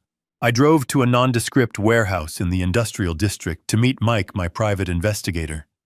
Mike was already there, waiting by a workbench covered in equipment that looked more suited for a film set than a tactical operation. He looked up as I entered, and his eyes asked the question his mouth didn't need to speak. I nodded. We were going through with it. On the table there were no guns, no knives, no physical weapons of any kind. Instead, there were high-lumen projectors capable of throwing a clear image against a wall from 50 feet away. There were directional speakers that could focus sound into a tight beam, making a whisper sound like it was coming from right beside your ear, even if the source was across the room. And there was a small black box with a single antenna, a signal jammer, military grade. Mike ran me through the setup one last time. He explained how we would cut the main power to the house, how the backup generators would kick in, but only for the essential systems, leaving the main halls in darkness. He showed me how the remote triggers worked. It was a high-tech haunted house kit designed to terrify the guilty. I ran my hand over the cool metal of the projector. Jason wanted a séance. He wanted to summon spirits to manipulate his sister. Well, I was going to give him a show he would never forget. I was going to use his own superstition and guilt against him. But the theater was only half the battle. I needed leverage. Absolute, undeniable leverage. I left Mike to finish the preparations and drove to the other side of town. I had a meeting scheduled with a man named Sal. Sal ran a legitimate construction business on paper, but everyone in the city knew he was the man you went to when the banks said no. He was the man holding Jason's debt. The meeting took place in the back office of a cement yard. The air was thick with dust and the smell of wet concrete. Sal was a large man with hands like shovels. He looked surprised to see me. He knew who I was, of course. He knew I was the father of the fool who owed him $2.4 million. He probably thought I was there to beg for more time or to negotiate a payment plan. I didn't sit down. I stood in front of his desk and placed a cashier's check on the blotter. Sal looked at the number and his eyebrows shot up. $2.4 million, paid in full. He looked at me with a mixture of respect and confusion. He asked why I was bailing out the kid. He said Jason was a bad investment. I looked Sal in the eye and told him I wasn't bailing anyone out. I was making a purchase. I told him I wanted the debt assignment papers signed over to me. I wanted to be the legal holder of that note. Sal paused for a moment, processing what I was saying. A slow smile spread across his face. He understood. This wasn't an act of charity. It was a hostile takeover. He signed the papers, pushing the thick stack of documents toward me. As I walked out of that cement yard, I held the folder tight against my chest. In that folder was my son's life. He didn't owe the mob anymore. He didn't owe a faceless criminal organization. He owed me. And unlike Sal, I wasn't interested in the interest rates. I was interested in the principle. I was interested in the fact that I could now legally foreclose on everything Jason touched if he didn't pay up immediately. And I knew he couldn't pay. The sky was turning a bruised purple by the time I got back to my own house. The storm that had been threatening all day was finally breaking. Thunder rumbled in the distance, shaking the window panes. I walked into the living room and went straight to the mantel. There, sitting in a silver frame, was a photo of Catherine, my late wife. She was smiling that soft, knowing smile that used to calm my worst tempers. I poured myself a glass of whiskey. It was the good stuff, the bottle I had been saving for a special occasion. I didn't drink to celebrate. I drank to steel my nerves. I looked at Catherine's face. I spoke to her aloud, my voice raspy in the empty room. I told her I was sorry for what I had to do. I told her that our son had lost his way so completely that words could no longer reach him. I told her that he was hurting Emily and that I couldn't allow it. I took a sip of the whiskey. It burned going down, warming my chest. I told her that tonight wasn't about vengeance. It was about cleaning the slate. It was about removing the rot so that whatever was left of our family could survive. I whispered the words into the glass. Tonight, I take out the trash, Catherine. I finished the drink and set the glass down next to her picture. I didn't put on my suit. I didn't dress like the CEO or the wealthy retiree. I went to the closet and pulled out my old work jacket, the one with the frayed collar and the grease stains I could never quite get out. It was the jacket I wore when I was building the company from the ground up. It was the jacket of a man who works with his hands. I walked out to the garage. I walked past the luxury sedan and the sports car. I went to the back where my old pickup truck sat under a tarp. I pulled the cover off. The metal was dull, and there was a dent in the bumper from a job site 20 years ago. I climbed into the cab. The smell of old leather and gasoline filled my nose. It smelled like hard work. It smelled like truth. I turned the key. The engine coughed once, then roared to life with a deep guttural growl. It was a beast waking up from a long hibernation. I backed out of the garage and into the driving rain. The wipers slapped rhythmically against the windshield. I gripped the steering wheel tight, my hands steady. I drove through the city streets, the rain lashing against the metal roof. I was heading toward the affluent suburb where Jason lived in the house I had paid for. I was heading into the lion's den. But I wasn't afraid. A lion is only dangerous if you play by the laws of the jungle. I was bringing the laws of physics and the laws of finance. I was bringing a storm that would wash away the lies. As the headlights cut through the darkness, illuminating the road ahead, I felt a strange sense of calm. The preparation was over. The talking was done. Now it was time for the ghosts to speak. The house that I had purchased for my son stood imposing against the backdrop of the storm. The rain hammered against the roof like 1,000 accusatory fingers. but inside the atmosphere was suffocatingly still. Jason had transformed the living room into something that resembled a crypt more than a home. The expensive modern furniture had been pushed against the walls covered in dark, heavy sheets. The windows were draped in black velvet, blocking out the flashes of lightning, sealing us in a bubble of artificial night. I stood in the doorway for a moment, letting my eyes adjust to the gloom. The air was thick with the smell of sage and something cloying, like rotting lilies. It was theater. Cheap, manipulative theater designed to break a fragile mind. Jason walked over to me. He was wearing black, his face arranged in a mask of solemn grief that didn't quite reach his eyes. He thanked me for coming in a whisper that was meant to sound reverent, but just sounded conspiratorial. He didn't ask about my truck or my work clothes. He didn't care. To him, I was just an extra in his production, a witness to validate the legality of what was about to happen. I walked past him to the center of the room. There, sitting in a high-backed wooden chair, was Emily. My heart clenched in my chest. She looked so small. Her skin was pale, almost translucent in the flickering light of the dozens of black candles scattered around the floor. Her eyes were wide but unfocused, darting around the room, seeing things that weren't there. Jason had told me she was on medication for her anxiety, but I knew the look of heavy sedation. She was pliable. She was confused. She was a lamb brought to the slaughter. I wanted to rush to her. I wanted to shake her awake and carry her out of that house, but I forced myself to walk slowly to the corner of the room, where a single chair had been placed for me. I sat down, keeping my hands deep in the pockets of my jacket. In my right pocket, my fingers curled around the cold plastic of the remote control Mike had given me. Not yet, I told myself. I had to let them play their hand. I had to let the atrocity unfold so that when the hammer fell, it would crush them completely. A woman I didn't recognize stepped out of the shadows. She was dressed in flowing robes, her fingers laden with silver rings.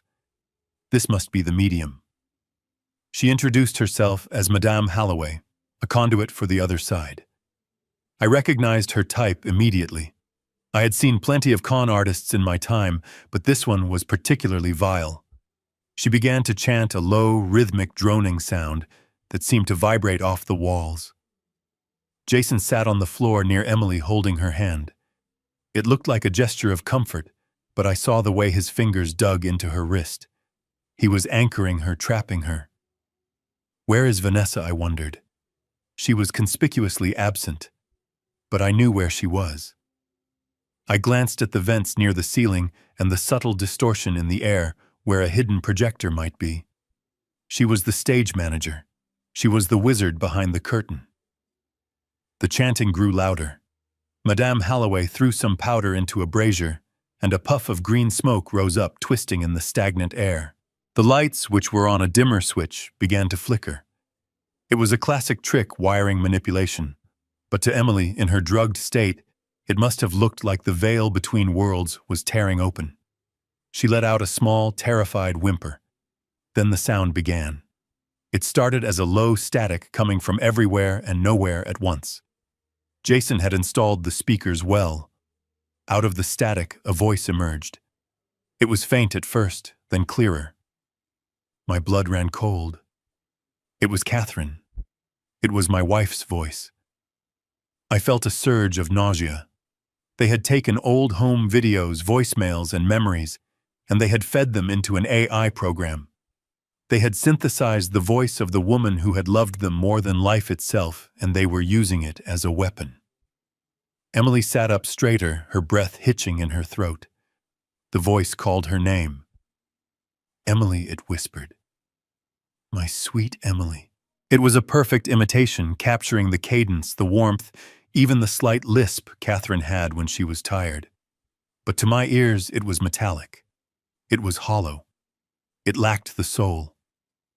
Emily began to weep. She called out for her mother, her voice breaking. The AI voice responded. It said it was cold. It said it was trapped. It said it couldn't move on to the light because of the burdens left behind. This was the script Jason had written. He was guilt-tripping his sister from beyond the grave. The madame urged Emily to listen closely. The voice spoke again, louder this time, with a desperate edge. It told Emily that the house, the estate, the money, it was all heavy chains binding her spirit to the earth. It said that in order for her to find peace, Emily had to let it go. She had to release the burden. Jason reached under the chair and pulled out a leather folder. He opened it and placed it on Emily's lap. Inside was a document, a deed of transfer, a power of attorney. He placed a heavy fountain pen in her trembling hand. He leaned in close, his voice blending with the fake voice of his mother. He told her to do it for Mom. He told her it was the only way to stop her suffering. I watched Emily. Her hand was shaking so hard she could barely hold the pen. Tears were streaming down her face, ruining her makeup. She looked at Jason, then at the empty air where the voice was coming from. She was terrified of hurting her mother. She believed it. God help her, she believed it. The AI voice became more urgent. Sign it, Emily. Sign it and set me free. Sign it so I can rest. The cruelty was absolute. They were torturing her. They were breaking her heart to fill their bank accounts. I sat in the corner, a silent statue. My grip on the remote tightened until my knuckles turned white. I was memorizing every second of this, every word, every lie. I wanted to remember the exact look on Jason's face, that look of greedy anticipation mixed with contempt. He thought I was powerless. He thought I was just an old man paralyzed by grief, unable to intervene. Emily lowered the pen to the paper. The tip hovered just millimeters above the signature line. She sobbed a sound of pure anguish. She whispered that she was sorry.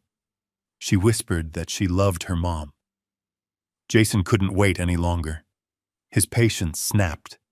He squeezed her shoulder hard, his whisper turning into a hiss. He told her to hurry up. He said, "Look at her, she's in pain. Don't be selfish, Emily. Don't be selfish." The irony was so thick it choked me. The son who was stealing millions was calling his victim selfish. The pen touched the paper. A small dot of ink bloomed on the white page. This was the moment. This was the precipice. If she signed, the legal battle would be a nightmare. If she signed, Jason won this round. I didn't stand up. I didn't shout. I simply moved my thumb. I felt the textured surface of the button on the remote. The button that would kill the power. The button that would cut the audio. The button that would signal Mike to unleash hell. The room was heavy with the expectation of the signature. The medium was leaning forward. Jason was practically holding his breath. Vanessa, hidden in the walls, was probably already celebrating. I took a deep breath. I looked at the back of Jason's head. I looked at the trembling form of my daughter, and I pressed the button. The room was plunged into sudden, heavy silence as the main breakers tripped exactly as I had signaled. The holographic projection of my wife flickered and vanished into thin air, leaving only the smell of ozone and the dying flames of the black candles. The artificial voice that had been tormenting my daughter cut off mid-sentence, replaced by the sound of the rain hammering against the roof. The spell was broken not by magic, but by a simple disruption of the electrical current. I stood up from my chair in the corner. The movement was slow and deliberate. The floorboards creaked under my weight, a sound that seemed incredibly loud in the sudden quiet. I saw Jason blink his eyes, adjusting to the dimness. He looked confused, then annoyed, his head snapping toward the hidden control booth where he thought the technical glitch originated. He didn't look at me. He didn't look at his sister. He was just a stage director whose play had gone wrong. "Wait," I said. My voice was not loud, but it carried a weight that froze everyone in the room. I walked toward the center of the circle, my heavy boots thudding against the hardwood. I looked at Emily. She was blinking rapidly, the sudden absence of the hypnotic voice creating a vacuum in her mind. I told her that her mother had one more thing to say, but this time the message wasn't coming from the other side.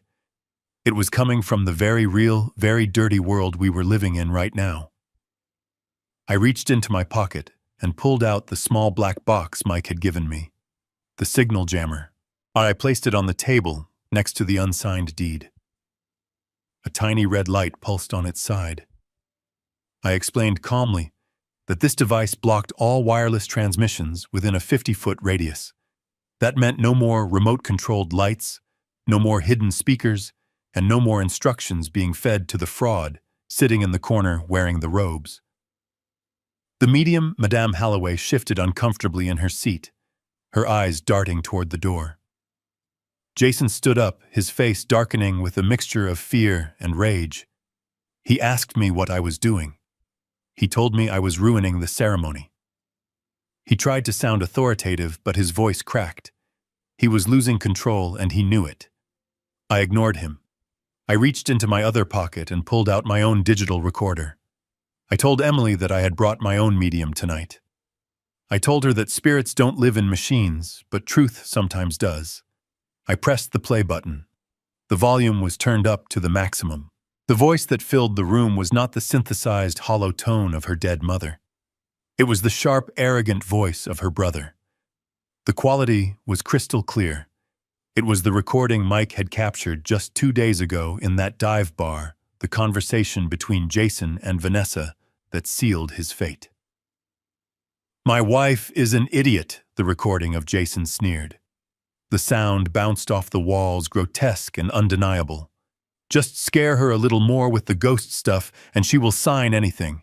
Once this is done, I will toss you 500,000. I walk away with 5 million and full control of the estate. She is so medicated she won't even know what hit her." The silence that followed was absolute. It was the silence of a world shattering. Emily sat frozen, her mouth slightly open, the pen slipping from her fingers and rolling onto the floor with a soft clatter.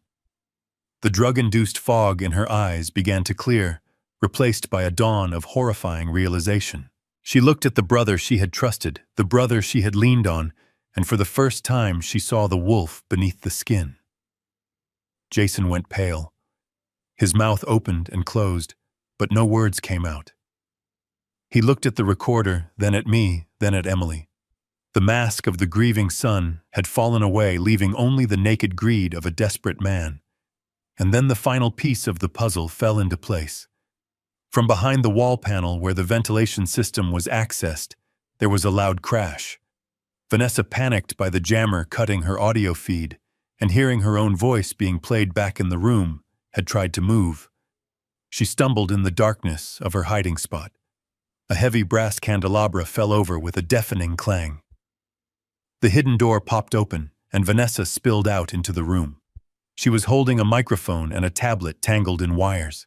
She looked disheveled, her eyes wide with shock, as she realized she had just walked onto the center stage of her own destruction. She looked at Jason, then at me, and scrambled to stand up, smoothing her dress, as if dignity was something she could still claim. Emily let out a sound that I will never forget. It was a gasp that turned into a sob of pure betrayal. She pushed the chair back and stood up, her legs shaky but holding. She looked at the woman she had called a sister-in-law, the woman hiding in the walls like a rat, and then she looked at Jason. The look she gave him was not one of sadness. It was one of disgust. Jason saw that look. He saw his $5 million dissolving into mist. He saw the prison bars closing in. Panic took over. The animal instinct to survive at any cost kicked in. He didn't apologize. He didn't beg. He attacked. He let out a guttural roar and lunged across the room toward me. His eyes were fixed on the recorder in my hand. He wanted to destroy the evidence. He wanted to silence the truth. He moved fast, fueled by adrenaline and desperation. Emily screamed, but I didn't flinch. I didn't step back. I had spent 40 years on construction sites. I had faced down union bosses, corrupt inspectors, and shifting foundations. I was 72 years old, yes. My joints ached when it rained and I couldn't run a marathon anymore. But I was not frail. As Jason reached for me, his hands clawing for the device, I shifted my weight. I gripped the handle of my heavy oak cane, the one I had carried since my knee surgery. I didn't use it to support myself. I used it as an extension of my will. With a swift, practiced motion, I swung the cane in a low arc. The wood connected with Jason's shins with a sickening crack. He cried out, his legs buckling under him instantly. Momentum carried him forward, and he crashed face first onto the floor at my feet. He groaned, rolling over, clutching his leg, looking up at me with shock and pain. He couldn't believe the old man had struck him. He couldn't believe he was on the ground. I stood over him, breathing steadily. I didn't look like a victim. I looked like a titan. I tapped the tip of the cane against his chest hard enough to bruise, keeping him pinned to the floor. I looked deep into his eyes, which were now filled with fear. I spoke clearly, so that everyone in the room, the fake medium, the treacherous wife, and my awakened daughter, could hear every syllable. I told him that he had made a fatal miscalculation. I told him that he looked at my gray hair and saw weakness. I leaned down, my face inches from his. I built skyscrapers out of steel. I growled, my voice vibrating with a lifetime of hard-earned strength. "Do you think your bones are harder than steel?" Jason stared up at me, trembling. He realized then that he hadn't just fought his father. He had fought a man made of sterner stuff than he could ever hope to be. The room was mine. The night was mine. And the reckoning had only just begun. Jason lay on the floor, clutching his shin, his face twisted in a mask of pain and shock. He looked up at me, but he didn't see the father who had raised him. He saw a stranger made of granite. I didn't offer him a hand to help him up. I didn't offer him pity. Instead, I reached into the inside pocket of my jacket and pulled out a thick blue folder. I let it drop from my hand. It landed squarely on his chest with a heavy thud, sliding off to rest against his arm. He looked at the folder, confusing, clouding his eyes. He recognized the logo on the front. It was from the holding company in Las Vegas, the shell corporation used by the loan sharks he had been running from for months. He opened it with trembling hands. His eyes scanned the documents, and I saw the color drain from his face until he was as white as the paper he was holding. He saw the transfer of debt. He saw the signature at the bottom. My signature. I spoke to him in a voice that was calm and cold, the voice of a judge delivering a sentence. I told him that I had bought his life. I told him that the $2.4 million he owed to the kind of men who break legs for sport now belonged to me. I was his creditor. I was the one holding the leash around his neck. Jason tried to speak, but I cut him off. I told him he had two choices, and he needed to listen very carefully, because I was only going to say this once. Option 1 was the law. He could confess to the fraud the elder abused, the conspiracy to embezzle, and the psychological torture of his sister. He would go to prison for a very long time. He would lose his license, his reputation, and his freedom, but he would be alive.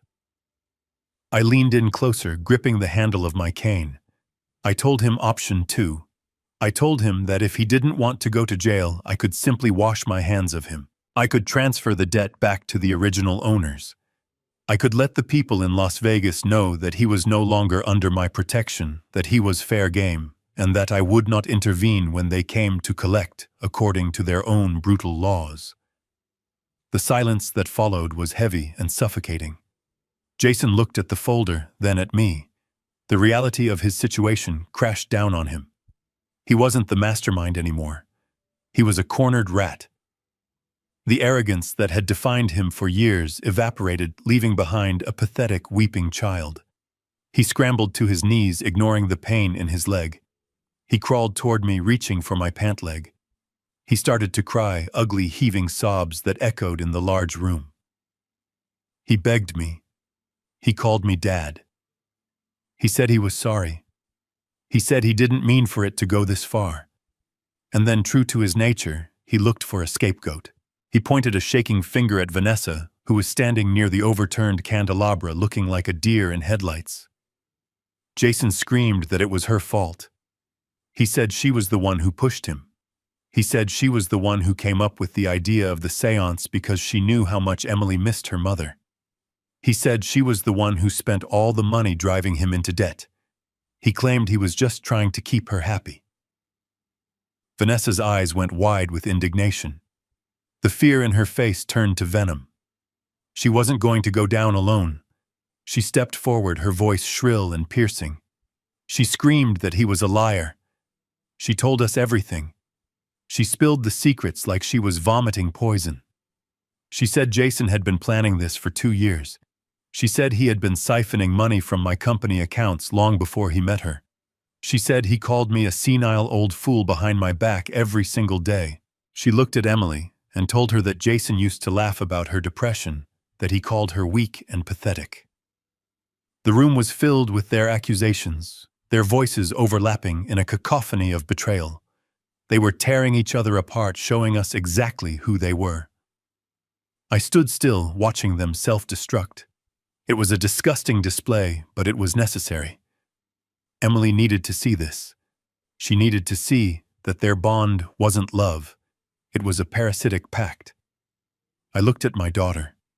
She was standing by the fireplace, her arms wrapped around herself. She was shaking, but her eyes were dry. The confusion was gone. The sorrow was gone. In their place was a cold, hard resolve that I had never seen in her before. She walked over to where Jason was kneeling. Jason stopped screaming at Vanessa and looked up at his sister. He reached out to her, his hands stained with the dust from the floor. He tried to use that soft, manipulative voice again. He told Emily that he loved her. He told her they were family. He told her to please tell me to stop, to help him. Emily looked down at him. She didn't flinch. She didn't back away. She raised her hand, and with all the strength she had left, she slapped him across the face. The sound was sharp and loud, cutting through the room like a gunshot. Jason's head snapped to the side. He froze, stunned into silence. Emily spoke, her voice low and steady. She told him to get out. She didn't scream. She didn't curse. She simply told him to get out of her house. She told him he wasn't her brother. She told him he was a monster, and she never wanted to see his face again. Jason looked at her, holding his stinging cheek. He looked at me. He realized there was no quarter here, no mercy, no more lies to hide behind. Suddenly, the room was bathed in flashes of red and blue light coming from the window. The sound of sirens cut through the storm, getting louder and louder until they stopped right outside the front door. I checked my watch. The police were right on time. I had called them the moment I got into my truck. I knew how this night would end. Heavy footsteps pounded on the porch, and the front door burst open. Uniformed officers poured into the hallway, their radios crackling. I stepped back, pointing my cane at Jason and Vanessa. I told the officers that these were the trespassers. I told them these were the people attempting to defraud a vulnerable woman. Jason panicked. He tried to stand up, tried to run toward the back door, but his injured leg gave out. 2 officers were on him in a second. They pinned him to the ground, pulling his arms behind his back. The sound of the handcuffs clicking shut was the sweetest music I had heard in years. Jason started screaming. He screamed my name. He screamed for a lawyer. He screamed that it was a mistake. He was thrashing, crying, begging a man whose entire world had collapsed in the span of an hour. Vanessa was crying silently as another officer led her away. Her head hung low. I watched them drag my son out into the rain. I felt a deep, aching sadness in my heart, the kind that only a parent can feel when they realize they have failed to raise a good man. But beneath the sadness, there was relief. It was over. The cancer had been cut out. I turned to Emily. She was still standing in the center of the room, watching the open door. I walked over to her and opened my arms. She collapsed into me, burying her face in my chest, sobbing. But these weren't tears of despair. They were tears of release. I held her tight, stroking her hair, whispering that she was safe now. I told her that the ghosts were gone. The house was quiet again, save for the sound of the rain and the beating of our own hearts. We had survived the storm. Now we had to rebuild from the wreckage. Before we left that wretched house, there was one final thing I had to do. The police had taken the criminals, but they had left the tools of their torture behind. I walked over to the corner where the hidden projector sat the machine that had cast my wife's image like a cheap carnival trick. It hummed with a low electric buzz, a mechanical parasite feeding on my daughter's grief. I didn't unplug it. I raised my heavy oak cane and brought it down with everything I had. The plastic shattered with a satisfying crunch. Lenses cracked. The hum died instantly. Then I went to the speakers hidden in the vents and ripped the wires out with my bare hands, ignoring the sting of the copper cutting into my skin. I wanted silence. I wanted the only sound in the room to be the truth. Emily watched me flinching at the violence of it, but then she walked over to the debris. She picked up a piece of the broken projector, a jagged shard of black plastic. She looked at it, then at me, and dropped it into the trash can. "It wasn't magic," she whispered, her voice gaining a fraction of strength. "It was just plastic and lies." "That is all they ever were," I replied, taking her hand. "And plastic breaks." The flashing lights faded and the sirens died away, leaving my house in a silence that felt heavier than the storm outside. The legal aftermath was a long and exhausting road, but I walked every step of it with my head held high. Vanessa, true to her nature of self-preservation, testified against Jason in exchange for a plea deal. She received a reduced sentence of 5 years in a minimum security facility, a slap on the wrist perhaps, but her testimony ensured that the true architect of this nightmare was put away for a very long time. Jason was sentenced to 20 years in federal prison without the possibility of parole for fraud, embezzlement, and elder abuse. When the judge read the verdict, Jason finally looked at me. There was no anger in his eyes anymore, only a profound emptiness. He realized too late that he had traded his family for a mirage of wealth that never existed. I didn't feel triumph as they led him away in chains. I felt the deep, aching sorrow of a father who had to amputate a limb to save the body. But I also felt relief. The cancer was gone. I didn't let Emily stay in that house of horrors a moment longer. I packed her things and brought her back to the home she grew up in, the home where the walls still held the warmth of happier memories. For the first few weeks, she was like a ghost moving silently through the rooms, clutching a blanket and staring out the window. The doctors said she needed time to detox from the heavy sedatives Jason had been feeding her, but I knew the healing she needed went deeper than chemistry. She needed to find her roots again. I didn't offer her empty platitudes or tell her that everything happens for a reason, because some things happen simply because people are cruel. Instead, I offered her a pair of gardening gloves. One crisp morning, I walked into the living room and handed her the gloves and a trowel. I told her to come outside with me.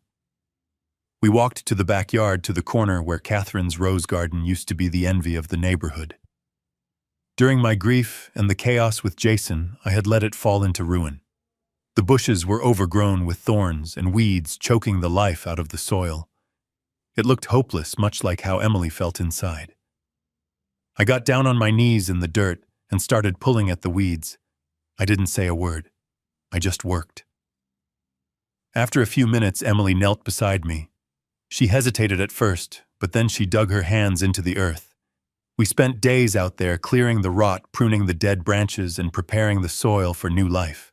We worked until our muscles ached, and our hands were stained dark with soil. It was in that silence, in the physical act of nurturing something real, that Emily began to come back to me. As we planted the first new bush, a vibrant red rose just like the ones her mother loved, I saw the first genuine smile cross her face in years. She looked at the small plant and then at me and whispered that we could make it beautiful again. She wasn't just talking about the garden. She was talking about us. 6 months have passed since that dark night, and the world looks very different now. The sun is shining and the air smells of blooming flowers. I am sitting on my front porch watching a car pull into the driveway. It is Emily, but she is not the fragile, broken woman she was.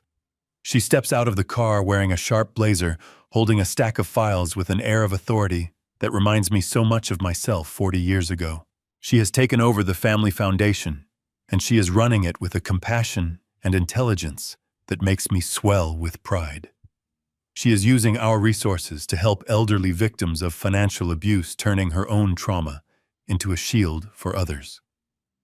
She waves at me, smiling that bright, radiant smile that lights up the whole block before heading inside to prepare for a board meeting. I watch her go, my heart full. I look down at the phone in my hand. On the screen is an old screenshot, a copy of the text message I sent to my lawyer that started the investigation, the digital footprint of the worst time in my life. For a long time, I kept it as a reminder to never let my guard down. But as I look at the vibrant garden and the strong woman my daughter has become, I realize I don't need the reminder anymore. The war is over. The good guys won. I press my thumb against the screen and hit delete. The image vanishes. A weight lifts off my shoulders that I didn't even realize I was still carrying. I lean back in my rocking chair and close my eyes, listening to the wind rustling through the trees. They say you should never wake the past, that you should let sleeping dogs lie.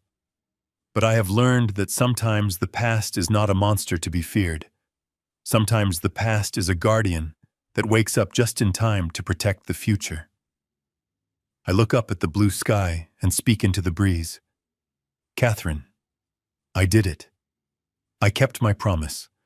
Our girl is safe and the house is clean. You can rest now. If you are listening to this and you feel that something is wrong in your own family, if you feel the cold shadow of manipulation creeping in, don't ignore it. Don't let polite silence be your downfall. Trust your gut. Fight for the ones you love, even if it means fighting the ones you share blood with. Because at the end of the day, family is not just about DNA. It is about who stands by you in the storm and who tries to leave you in the rain. Share this story if you believe that truth is worth fighting for. The biggest lesson I learned from this ordeal is that evil often wears a friendly face, and sometimes it shares your last name. We are taught that family is sacred, and that we should sacrifice everything for them. But there is a line where sacrifice becomes self-destruction. True loyalty is a two-way street. When someone shows you they are willing to hurt you for their own gain, believe them the first time. Protecting yourself and your peace is not an act of selfishness. It is an act of survival. Never let anyone, not even your own child, take away your dignity or your sanity. If this story touched your heart or opened your eyes, please subscribe to the channel and share it with someone who needs to hear this message.